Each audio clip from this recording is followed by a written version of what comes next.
Okay, I was gonna have another EA story for you today, but I thought I'd give you a break on all the stupid things EA's been doing.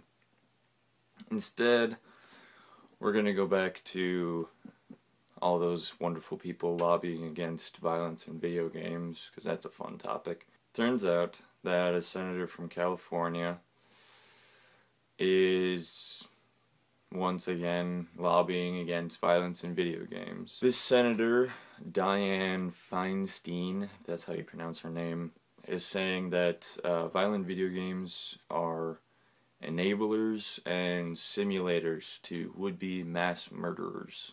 She says, "I think the really violent video game becomes a kind of simulator to practice on, and it enables the individual to become much more familiar with that depiction of death and blood." Now, maybe she's true in that respect. I can say that I've played a lot of very violent video games. I can say that I've played a lot of very, very gory, very brutal video games.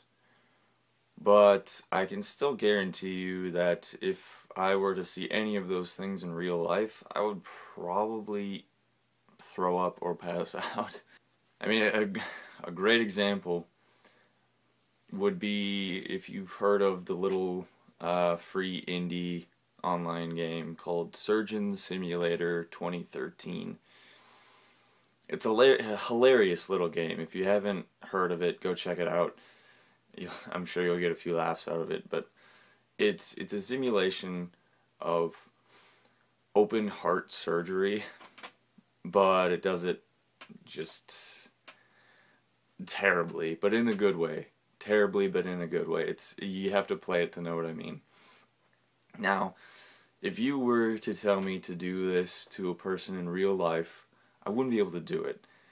I mean, I'm not saying that it's because I'm unskilled. I'm saying it's because I wouldn't be able to stand the sight of it. There's a difference between uh, virtual and reality. There's a huge difference, and I don't think that this senator really is picking up on that. She also says that violent video games play a very negative role for young people. Again, this could be true, but I'm gonna go back to a point that I've made before and say that there are millions and millions of gamers in the world. How many of them have actually become mass murderers? Very, very small fraction. Like, tiny, tiniest, tiny percent. And you really, there's no proof, absolutely no proof that says that these people became mass murderers because of the video games. She says that if game developers continue to make games that glorify guns, Congress may intervene. Now, if Congress were to intervene, how far would it go, you know? I mean, what would be their definition of glorifying guns? I would think that it would pretty much take out the entire shooter market. Just anything that's a shooter, first person, third person, anything. Anything that allows you to shoot at something would probably be just gone. Just gone completely. And this would constitute a lot of the gaming market. There's not a whole lot of games out there that don't feature any kind of guns. Now, when you actually take a look at this senator, here she is. I mean, look at her. She's pretty old. She's pretty old. And she just looks like one of those old women that just hates all the things that the youth do these days, you know? I'm sure you can agree with me. That's what I'm seeing when I look at her. And I can guarantee you that she's never touched a video game in her life.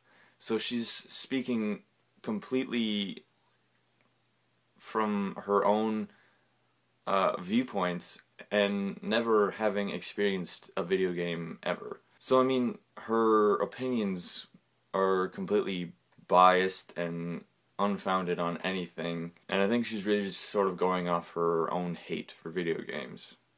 I mean, there's really not a whole lot else for me to say on this. I mean, I've talked about this before, about the kid who shot his parents, and I really didn't have anything much to say about it then.